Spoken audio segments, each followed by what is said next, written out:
Y una noticia de última hora, atención, Irán y Estados Unidos están anunciando conversaciones sobre el programa nuclear de Irán. Una noticia de última hora que amplía desde Washington Jacopo Luzzi. Sí, buenos días, Néstor. Lo pidió el presidente iraní Masoud Pezeshkian, esta apertura de negociaciones con Estados Unidos sobre el programa nuclear de la República Islámica. Y es una noticia porque hasta ahora Irán había rechazado cualquier hipótesis de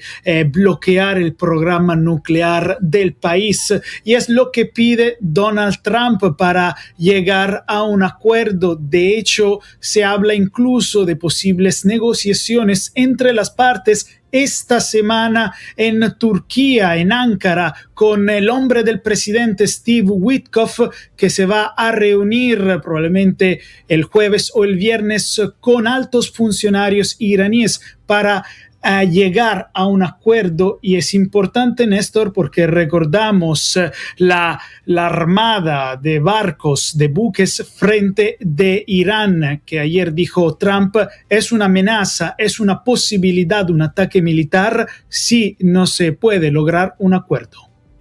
Jacopo, gracias. Producto de estas conversaciones, de este anuncio de los gobiernos ambos, Irán y Estados Unidos, esta mañana está cayendo el precio internacional del petróleo. Silvia Carrasco.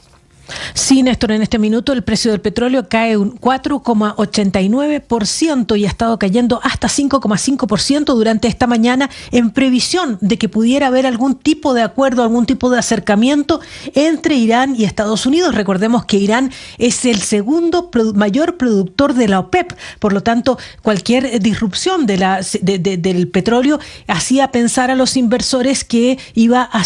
aumentar la demanda, iba a disminuir la oferta en el mercado. Por eso este acercamiento hace que el precio del petróleo baje. Recordemos, la semana pasada estábamos con el barril de Brent sobre los $70 y a esta hora está en $65.90, Néstor. Sí, se agota el tiempo para que el Consejo Nacional Electoral decida si Iván Cepeda, el candidato del petrismo, puede o no participar en la consulta del próximo 8 de marzo, a pesar de que ya participó en otra consulta el pasado 26 de octubre. Que según el documento que radicaron los partidos, era una consulta interpartidista. Y es que el CNE está trabajando contrarreloj porque el próximo viernes 6 de febrero vence el plazo para la inscripción de candidatos que aspiran a participar en esas consultas de marzo. E inmediatamente, según el calendario, comienza el trámite para la impresión de los tarjetones por parte de la registraduría. Lo que se quiere evitar es imprimir una tarjeta electoral con la foto de Iván Cepeda, a pesar de que el CNE le inhabilite o le imposibilite esa posibilidad, lo cual generaría muchísimo más ruido en torno a esa decisión. Este fin de semana hubo muchas polémicas en el seno del Consejo Nacional Electoral, porque los 3 magistrados comisionados para redactar la ponencia que estudiará la sala plena frente al caso Iván Cepeda, que son fundamentalmente los petristas, porque son del pacto histórico o afines al pacto histórico, entre ellos Álvaro Echeverry, la doctora Fabiola Márquez y la doctora Alba Lucía Velázquez, dilataron la radicación del documento hasta anoche a las 8:14 de la noche,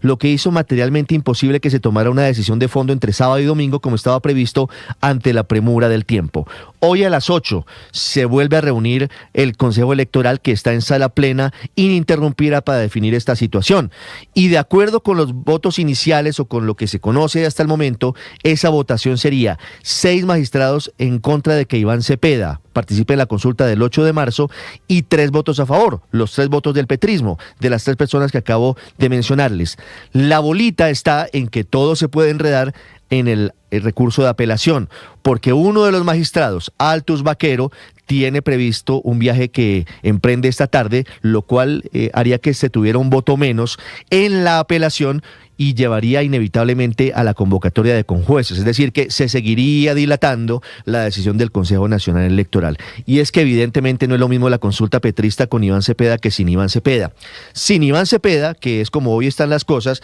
Roy Barreras podría potenciarse y la izquierda llegaría dividida a las elecciones del mes de mayo y podría darle eventualmente fuerza a la consulta de la oposición, a la de la centro derecha, con Paloma Valencia, que es una de las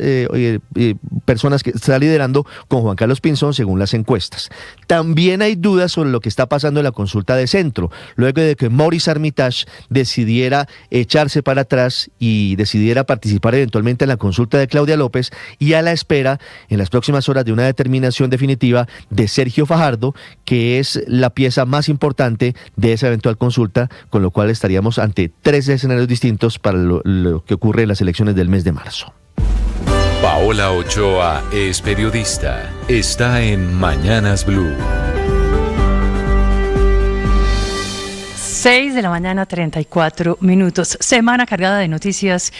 económicas con aranceles mutuos del 30% con Ecuador que empezaron a regir el día de ayer, con reducción de 500 pesos en el precio de la gasolina, que también comenzó el día de ayer con alza de 100 puntos básicos en las tasas de interés por parte del Banco de la República el viernes pasado, que suben del 9.25 al 10.25%, y con anuncios de un recorte de 16 billones de pesos en el presupuesto general de la Nación para este año. 5 grandes noticias económicas que dominan el panorama financiero del país y que serán plato fuerte en los próximos días, tanto para el gobierno nacional como para millones de personas, comenzando efectivamente por la reducción de 500 pesos en el galón de la gasolina, que queda por debajo de los 16.000 pesos, 15.557 pesos en promedio para las 13 principales ciudades, una reducción del 3% frente al nivel de enero y del 7% frente a los más de 7.000 pesos que él ha venido subiendo durante el gobierno de Gustavo Petro, que cuando llegó al poder la tenía en 9.700 pesos. Una reducción pírrica que, no obstante, pues sirve para aliviar en algo el bolsillo y que podría repetirse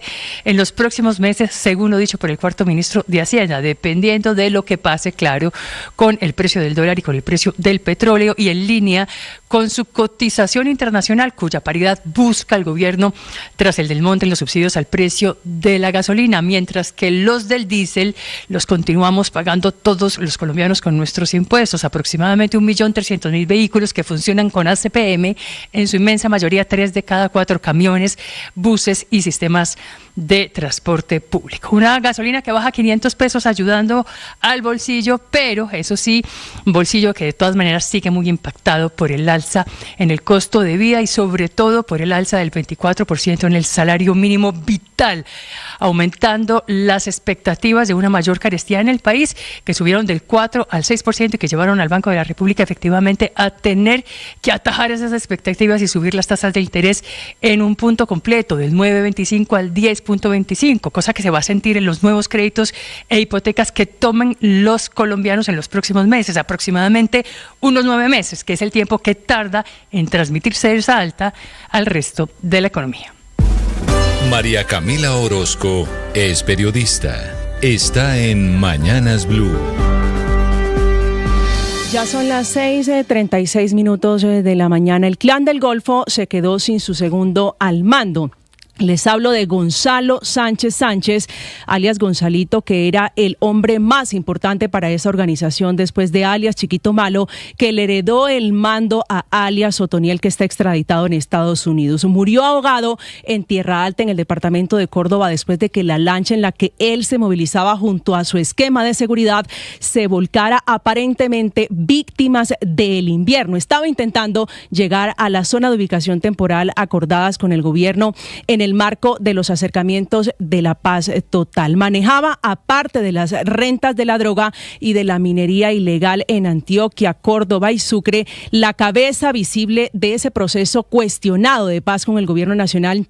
porque no ha dado un solo fruto, ni siquiera la prometida devolución de los niños que han reclutado para su guerra. Su nombre estaba entre los más buscados, se le conocía también con el alias de Willington, Ramiro y Chimbita, y por su cabeza ofrecían una recompensa superior a los 3.000 millones de pesos. Gozaba de total impunidad, intimidando a las comunidades que rescataron su cuerpo y que por orden del presidente Gustavo Petro tienen ahora que entregarle al ejército y a la OEA su cuerpo, como si se tratara de un mártir y no de un criminal del tamaño que es, responsable de empujar la cifra de más de 27.000 hombres, personas entre combatientes y redes de apoyo, que fue la cifra con la que cerró el 2025 de hombres alzados en armas ilegales, porque solo ellos, el Clan del Golfo, crecieron en un 30% en todo el país.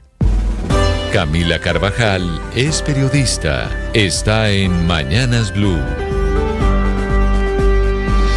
Ya son las 6 de la mañana, 38 minutos. Otra polémica alrededor de lo que pasa con la salud. El gobierno, a través del Ministerio de Salud, quiere regular y cambiar las reglas del juego de los bancos de leche materna, esos que benefician a los bebés que no pueden ser amamantados directamente por sus madres. En un borrador de decreto publicado por la cartera de Jaramillo, del ministro Guillermo Alfonso Jaramillo, no solo se organiza la donación de leche en Colombia y las reglas para los bancos de leche, sino que ahora se excluye de tajo a mujeres que están en duelo perinatal, es decir, aquellas mujeres que perdieron a su bebé y que aunque siguen produciendo leche materna, ya no podrán donarla. El argumento del decreto es que hay que proteger el bienestar mental de esas mujeres lactantes que han perdido a su hijo o que están enfrentando alguna situación psicológica compleja y que donar puede generarles una carga adicional al haber perdido a su bebé. Esa visión asume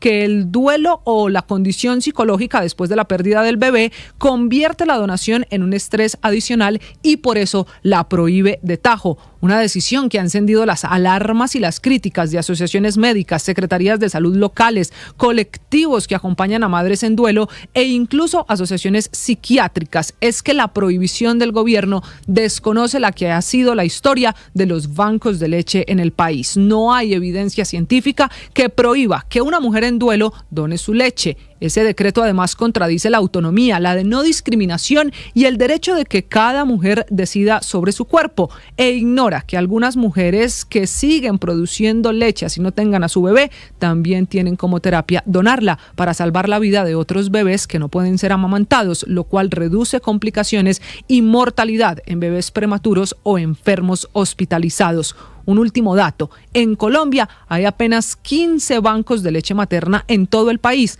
casi que uno por región, en Ibagué, en Fusagasugá, en Valledupar, en Pasto, en Cartagena, en Medellín, en Bogotá y en Popayán, donde esta mañana le piden al gobierno mirar y reconsiderar esos nuevos lineamientos, pensando que una mujer así pierda a su bebé, puede donar leche materna.